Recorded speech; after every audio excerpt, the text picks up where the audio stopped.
সুপ্রিয় শিক্ষার্থী, আসসালামু আলাইকুম। তোমরা যারা 2024-25 শিক্ষাবর্ষে বিশ্ববিদ্যালয়ে ভর্তি পরীক্ষা দিয়েছো, ইতিমধ্যে তোমাদের ভর্তি পরীক্ষা প্রায় শেষের দিকে এবং অনেক বিশ্ববিদ্যালয়ে তোমরা ফলাফলও পেয়ে গেছো। কিছু কিছু বিশ্ববিদ্যালয় যেমন ঢাকা বিশ্ববিদ্যালয়, জাহাঙ্গীরনগর বিশ্ববিদ্যালয়, জগন্নাথ, চট্টগ্রাম বিশ্ববিদ্যালয় তোমাদের সাবজেক্ট চয়েস দেওয়াও হয়ে গেছে এবং ভর্তি প্রক্রিয়া শুরু হয়ে গেছে।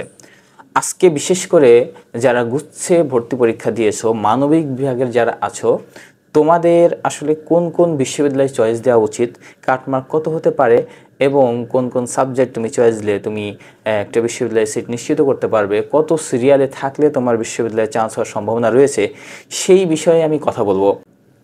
তোমরা যারা দেখছো ভিডিওটি পুরোপুরি দেখবে, তাহলে আশা করি তোমার যে কনফিউশন আছে বা তুমি যে সাবজেক্ট তোমার কী হবে, কোন বিশ্ববিদ্যালয়ে চয়েস দিবা, সেটা নিয়ে তুমি যে দ্বিধাদ্বন্দ্বে আছো, সেটা আশা করি পরিপূর্ণ পরিষ্কার হয়ে যাবে। তো চলো আমরা দেখি আসলে কোন কোন বিশ্ববিদ্যালয়ে কতগুলো সিট আছে এবং আমরা কোন বিশ্ববিদ্যালয়ে চয়েস দিব। প্রিয় শিক্ষার্থীবৃন্দ, আমরা এখন দেখব আসলে হচ্ছে জিএসটিভুক্ত যে বিশ্ববিদ্যালয়গুলো রয়েছে সেখানে আমাদের কতগুলো সিট বা কোন কোন বিশ্ববিদ্যালয়ে যদি আমরা চয়েস দিব, সেটা আমরা একটু ভালো করে দেখব। তো তুমি যদি হচ্ছে 5,000-এর মধ্যে তোমার সিরিয়াল থেকে থাকে, তাহলে তুমি ধরে নিতে পারো যে তুমি একটা বিশ্ববিদ্যালয়ে চান্স পেতে পারো। এখন কোন বিশ্ববিদ্যালয়ে চান্স হবে এটা সম্পূর্ণ নির্ভর করবে সিচুয়েশনের উপরে। কারা পরীক্ষা দিল, এখান থেকে কারা বের হয়ে গেল, এবং হচ্ছে কারা তোমার থাকছে, তার উপরে কিন্তু নির্ভর করবে।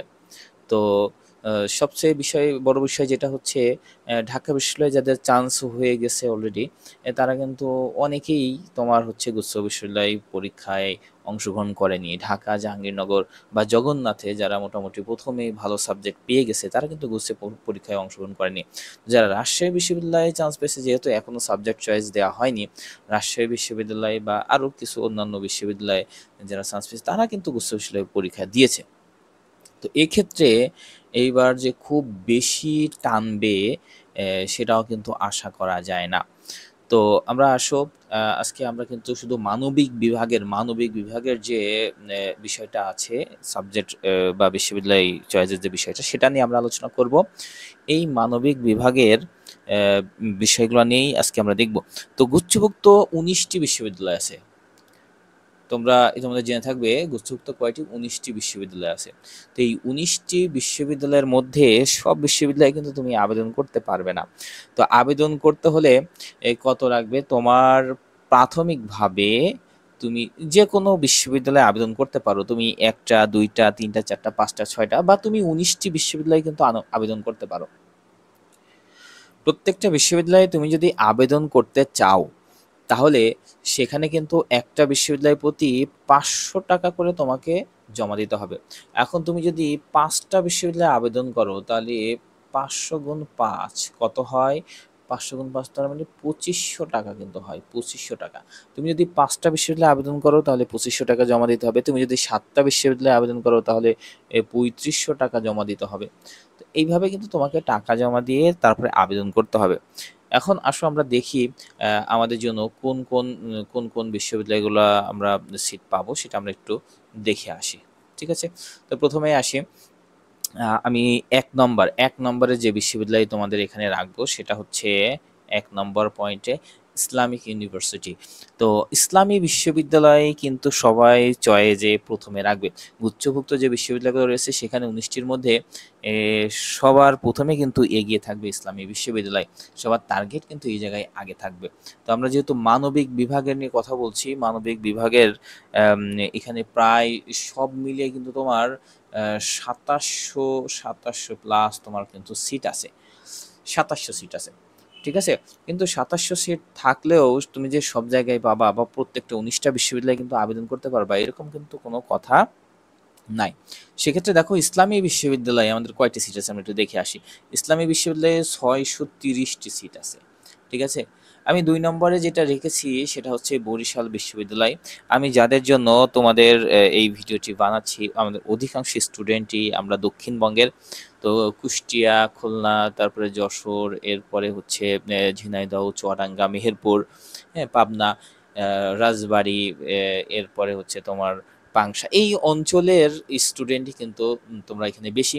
তো সবাই চাইবে যারা গুচ্ছভুক্ত পরীক্ষা দিয়েছে যে নিজের এই যেগুলা হচ্ছে একেবারে হাই ডিমান্ডেবল ইউনিভার্সিটি রয়েছে সেগুলো ছাড়াও যে নিজেদের আশেপাশে যে বিশ্ববিদ্যালয়গুলো আছে বাড়ির আশেপাশে সেগুলো কিন্তু সবাই দিতে চাইবে।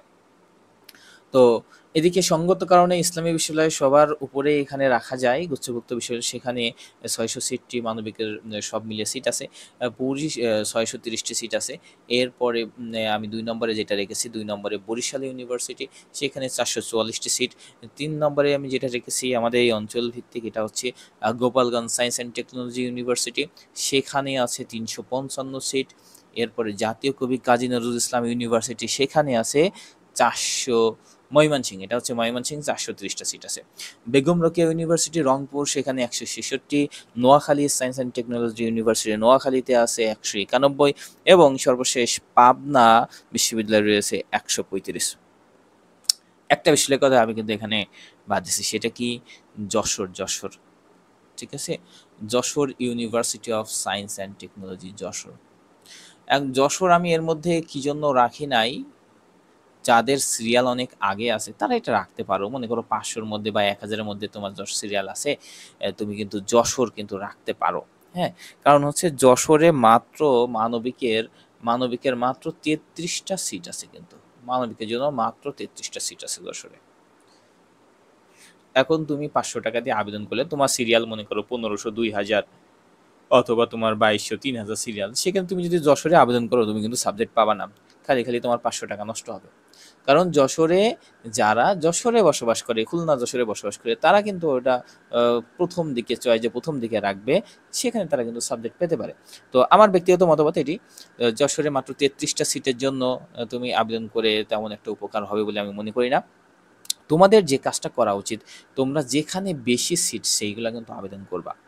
তো আমি এখানে 1 থেকে 7 পর্যন্ত তোমাদের জন্য আবেদন করেছি। আরও বিশ্ববিদ্যালয় রয়েছে, যেমন সুনামগঞ্জ, পটুয়াখালী, তারপরে মাওলানা ভাসানী টাঙ্গাইল, এরপরে বরেন্দ্র বিশ্ববিদ্যালয়, আরও কিছু বিশ্ববিদ্যালয় রয়েছে। সেখানে কিন্তু মানবিকের সিট খুব বেশি নেই, কোথাও 30টা, কোথাও 25টা, কোথাও 40টা, এইরকম করে সিট আছে।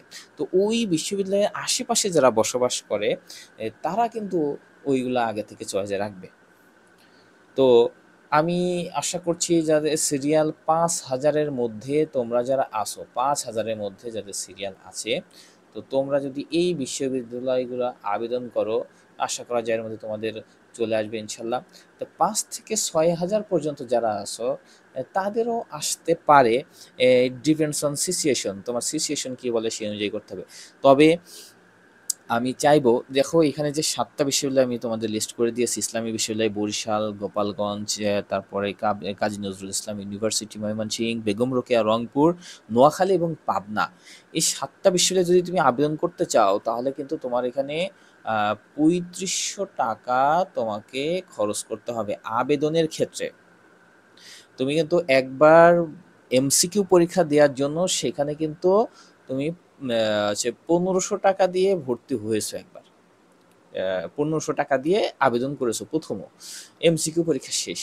এইবার দ্বিতীয় ধাপে তোমার এখানে এসে 3500 টাকা জমা দিতে হবে। 3500 টাকা জমা দিয়ে তুমি এই 7টা বিষয়ে আবেদন করতে পারবা। যার সিরিয়াল প্রথম দিকে আছে, মনে করো 1000-এর মধ্যে সিরিয়াল, তার কিন্তু 7টা দেওয়া লাগবে না, সে কিন্তু ভালো ভালো সাবজেক্ট, সে ইসলামিক বিশ্ববিদ্যালয়, বরিশাল বিশ্ববিদ্যালয় অথবা গোপালগঞ্জ 2-3টা দিলে কিন্তু সে পেয়ে যাবে। যার 2000 সিরিয়াল আছে সে 3-4টা দিলে কিন্তু সে পেয়ে যাবে। কিন্তু যার সিরিয়াল 2000-এর উপরে চলে গেছে, 3000, 4000, 5000-এর মধ্যে যাদের সিরিয়াল, তারা কিন্তু 1টা-2টা আবেদন করে যে সাবজেক্ট পেয়ে যাবা এইরকম কোনো নিশ্চয়তা কিন্তু নাই। তাহলে তোমাদের কি করতে হবে, তোমাদের কিন্তু আবেদন একটু বেশি করতে হবে। তোমরা সবাই ভিডিওটি পুরোপুরি দেখবে, তাহলে বুঝতে পারবে যে কোথায় আমার আবেদন করা উচিত, কয়টা বিশ্ববিদ্যালয়ে আবেদন করব। এখন কোথায় কোন সাবজেক্ট পাবো সেটা আসলে এই মুহূর্তে নির্ধারণ করা খুবই কষ্টকর, কারণ কে থাকছে গুচ্ছে আর কে বের হয়ে চলে যাচ্ছে অন্য বিশ্ববিদ্যালয়ে ভর্তি হওয়ার জন্য, এটা কিন্তু কেউ জানে না, বা এটা নির্ভর করবে। কারণ অনেকেই রাজশাহী বিশ্ববিদ্যালয়ে চান্স পেয়েছে, তারাও কিন্তু গুচ্ছে পরীক্ষা দিয়েছে, রাজশাহী হলে সে রাজশাহী চলে যাবে। তার সিটটা কিন্তু খালি হবে। তাহলে এইটা কিন্তু আসলে বোঝা যাচ্ছে না। তো আমরা কি করব? আমার যে অবজারভেশন সেখান থেকে আমি বলছি যে ৭ টা বিশ্ববিদ্যালয়ে তুমি যদি টাকা পয়সার সমস্যা না থাকে তাহলে এই ৳৩৫০০ খরচ করে ৭ টা বিশ্ববিদ্যালয়ে তুমি আবেদন করে দিতে পারো। এখানে প্রায় সব মিলিয়ে ২৩০০ কিন্তু সিট আছে। ৭ টা বিশ্ববিদ্যালয়ে সব মিলিয়ে প্রায় ২৩০০ সিট আছে। এর দ্বিগুণ অবশ্যই টানবে। এর সাথে দ্বিগুণ টানবে। তাহলে তোমার ৫,০০০ পর্যন্ত সিরিয়াল যদি তোমার থাকে তাহলে আশা করা যায় ইনশাল্লাহ তুমি একটা সিরিয়ালে কিন্তু চান্স পেতে পারো। ওকে? আচ্ছা, এখন কথা হচ্ছে এটা তো গেল। আমরা এবার আবেদনটা কিভাবে হবে সেটা আমরা একটু দেখে আসি। আবেদনের যে এ সিস্টেম বা প্রক্রিয়া, ভর্তি প্রক্রিয়া তোমার কিভাবে হবে? ১ম এ যে বিজ্ঞান বিভাগে যে পরীক্ষা আছে, রেজাল্ট তো প্রকাশিত হয়ে যাচ্ছে আজকে অথবা কালকের মধ্যেই। তো এই বিজ্ঞান বিভাগের রেজাল্ট প্রকাশিত হওয়ার পরপরই একসাথে একটা নোটিশ দিবে জিএসটি বিশ্ববিদ্যালয়। ওয়েবসাইটে তোমাকে আবেদন করতে হবে। তুমি কয়টা বিশ্ববিদ্যালয়ে আবেদন করবা? ওই যে বললাম তুমি যদি ৫ টা আবেদন করো তাহলে তার সাথে কি ৫০০ গুণ হবে। তাহলে ৫×৫ = ২৫০০। এরকম তুমি ৭ টা করলে ৩৫০০। ঠিক আছে? এরকম করে তোমার বিশ্ববিদ্যালয়ে আবেদন করতে হবে। তুমি বিশ্ববিদ্যালয় এবং সাবজেক্ট ভিত্তিক তুমি যেকোনো বিশ্ববিদ্যালয়ে যেকোনো সাবজেক্ট তুমি আগে রাখতে পারো। তো মনে করো তুমি ইসলামী বিশ্ববিদ্যালয়ের ল আগে দিলে, তারপরে দিলে তুমি হচ্ছে বরিশাল বিশ্ববিদ্যালয়ের ল। এইভাবে তুমি কিন্তু তোমার চয়েস অনুযায়ী কিন্তু তুমি সাজাইতে পারো। তো একটা জিনিস মনে রাখবে, এখানে কিন্তু চয়েসটা খুবই গুরুত্বপূর্ণ। এই সাবজেক্ট চয়েস এবং বিশ্ববিদ্যালয় চয়েসটা তোমার চান্স পাওয়ার জন্য খুবই গুরুত্বপূর্ণ। ২ নম্বরে তোমার যখন আবেদন হয়ে যাবে তখন হচ্ছে বিশ্ববিদ্যালয় ওয়েবসাইটে একটা মেরিট লিস্ট প্রকাশ করবে, একটা মেরিট লিস্ট। সেই মেরিট লিস্টে যারা প্রথমেই চান্স পাবে তারা সাবজেক্ট পেয়ে যাবে। তো এই সাবজেক্ট যদি তুমি প্রথমবারেই পেয়ে যাও তাহলে তো আলহামদুলিল্লাহ। তুমি তখন তোমাকে প্রাথমিক ভর্তি নিশ্চয়ন করতে হবে। এটা কত? এটা ৳৫,০০০ জমা দিয়ে, এই ৳৫,০০০ জমা দিয়ে তোমাকে প্রাথমিক ভর্তি নিশ্চিত করতে হবে। তুমি যদি ৳৫,০০০ জমা দিয়ে প্রাথমিক নিশ্চিত না করো তাহলে তোমার কিন্তু বাতিল হয়ে যাবে। তো এটা ভর্তি নিশ্চিত করে এবার তুমি মাইগ্রেশন তুমি কি করতে পারো? অন রাখতে পারো। মাইগ্রেশন কিন্তু অন রাখতে পারো। মাইগ্রেশন অন, তুমি যদি তোমার ফার্স্ট চয়েস পেয়ে যাও তাহলে তুমি সেটা অফ করে দিতে পারো।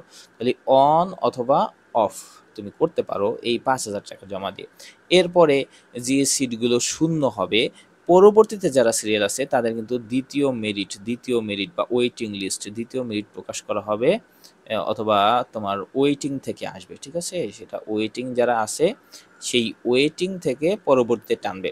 এইভাবে ৪টি ধাপে তোমার ভর্তি কার্যক্রম কিন্তু জিএসটি বিশ্ববিদ্যালয়ে করে থাকবে। ধীরে ধীরে তোমার আসন শূন্য থাকার সাপেক্ষে তোমার রেজাল্ট প্রকাশ করতে হবে। যাদের সিরিয়াল একটু দূরে আছে, ৫,০০০ ৬,০০০ এর দিকে আছে, তো তোমরা একটু ধৈর্য ধরে অপেক্ষা করবা। আশা করা যায় যে ৫-৬,০০০ পর্যন্ত মানবিকে অন্তত টানবে। ঠিক আছে? তো আমরা এতক্ষণ যে বিষয় নিয়ে আলোচনা করলাম যে কোন বিশ্ববিদ্যালয়গুলো তুমি আবেদন করতে পারো, আমি ৭টি বিশ্ববিদ্যালয় তোমার জন্য দেখলাম। তার মধ্যে ১ম দিকে যেগুলো আমি রাখবো সেটা হচ্ছে কি ইসলামী বিশ্ববিদ্যালয়। আমি ২ নম্বরে রেখেছি বরিশাল বিশ্ববিদ্যালয়। ৩ নম্বরে এটা দক্ষিণবঙ্গের স্টুডেন্টের কথা চিন্তা করে দেখে গোপালগঞ্জ বিশ্ববিদ্যালয়। ৪ নম্বরে কবি নজরুল জাতীয় কবি কাজী নজরুল ইসলাম যে বিশ্ববিদ্যালয় রয়েছে ময়মনসিংহ, সেটা। এরপরে তোমার ৫ নম্বরে বেগম রোকেয়া রংপুর ইউনিভার্সিটি রেখেছি। ৬ নম্বরে আছে নোয়াখালী বিজ্ঞান ও প্রযুক্তি এবং ৭ নম্বরে পাবনা যে বিজ্ঞান ও প্রযুক্তি বিশ্ববিদ্যালয় রয়েছে। তুমি কিন্তু এইগুলা চয়েস দিতে পারো এবং সেখানে তুমি সুযোগ পেলে ভর্তি হয়ে পড়াশোনা করতে পারো। এর বাইরে যে বিশ্ববিদ্যালয়গুলো রয়েছে সেখানে অল্প কিছু, কোথাও ৩০টা সিট, কোথাও আছে ৩০, কোথাও আছে ৩৫, কোথাও আছে ৫০, এইরকম সিট আছে। তো সেই জায়গায় আবেদন করে খালি টাকা পয়সা নষ্ট করে আমি মনে করি কোনো লাভ হবে না। যাদের অনেক দূরে আছে তারাও এই বিশ্ববিদ্যালয়গুলোই আবেদন করবে, যাদের সিরিয়াল দূরে আছে এগুলাই আবেদন করবে। আল্লাহ যদি কপালে রাখে তাহলে তুমি কিন্তু একটা সাবজেক্ট বা একটা বিশ্ববিদ্যালয় কিন্তু পেয়ে যেতে পারো। ঠিক আছে? ফাইনালি আমাদের যে বিষয়টা হচ্ছে তোমরা যারা বিশ্ববিদ্যালয় পাবে না বা তোমাদের হচ্ছে প্রস্তুতি নিয়েছিলে ভালোই কিন্তু পারো নাই ঠিকমতো। পরীক্ষার হলে হয়তো ভুল করে ফেলছো বা কোনোভাবে তোমার সেই আশানুরূপ রেজাল্টটা হয়নি, তো তাদের জন্য কারো যদি সেকেন্ড টাইম পরীক্ষা দেওয়ার সুযোগ থাকে বা সেই সুবিধা থাকে, আমি আশা করব অবশ্যই তোমরা সেকেন্ড টাইম পরীক্ষা দিবে। তো সেকেন্ড টাইম পরীক্ষা তুমি যদি দাও, তাহলে কিন্তু তোমার একটা সুযোগ আছে ভালো বিশ্ববিদ্যালয়ে কিন্তু চান্স পাওয়ার। আশা করি এতক্ষণে তোমরা বুঝতে পেরেছো যে তোমাদের কোন বিশ্ববিদ্যালয় চয়েস দিলে সবচেয়ে ভালো হবে এবং কোন কোন সাবজেক্টগুলো আগে দিলে তোমরা একটা ভালো বিশ্ববিদ্যালয় এবং একটা ভালো সাবজেক্ট পাবে, এবং সেই অনুযায়ী তুমি তোমার একটা বিশ্ববিদ্যালয়ে সিট পাবে। আর যারা তোমরা হয়তো তোমাদের সামান্য ভুলের কারণে অথবা একটু প্রস্তুতিতে ঘাটতি থাকার কারণে তোমাদের যাদের সিরিয়াল হচ্ছে অনেক দূরে চলে গেছে, একটা বিশ্ববিদ্যালয় নিশ্চিত করতে পারছো না, অথবা এমন কোনো বিশ্ববিদ্যালয়ে আসছে যে পরিবার সেখানে পড়তে যেতে দিবে না বা হচ্ছে আমি সেখানে পড়তে পারবো না, এরকম যদি সিচুয়েশন হয়, তোমরা যারা ফার্স্ট টাইমার ছিলে তোমাদের কিন্তু আরেকবার সুযোগ আছে। সেখানে তুমি জাহাঙ্গীরনগর, তারপরে রাজশাহী বিশ্ববিদ্যালয়, গুচ্ছে তুমি কিন্তু ভালো প্রস্তুতি নিয়ে আবার কিন্তু তুমি ঘুরে দাঁড়াতে পারো।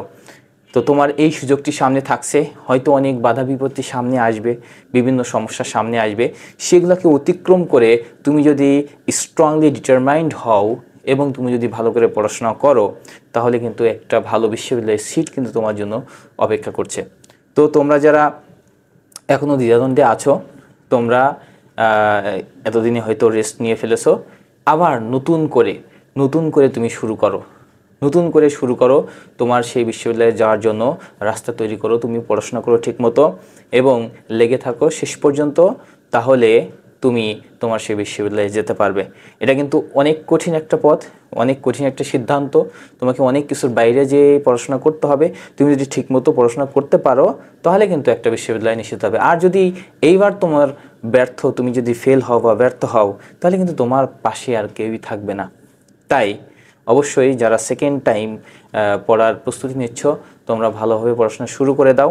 আর হচ্ছে এই যারা সেকেন্ড টাইমার পরীক্ষা দিবা, আমাদের অপরাজেয় বাংলার পক্ষ থেকে মানবিকের বাংলা এবং সাধারণ জ্ঞানের বিশেষ যে ব্যাচ শুরু হচ্ছে, ঈদের পরপরই আমরা শুরু করে দিব, যে এটা হচ্ছে আত্মরক্ষা ব্যাচ।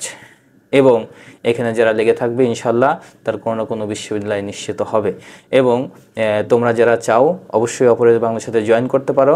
ঈদের পরেই ঠিক শুরু হচ্ছে আত্মরক্ষা ব্যাচ সেকেন্ড টাইমারদের জন্য।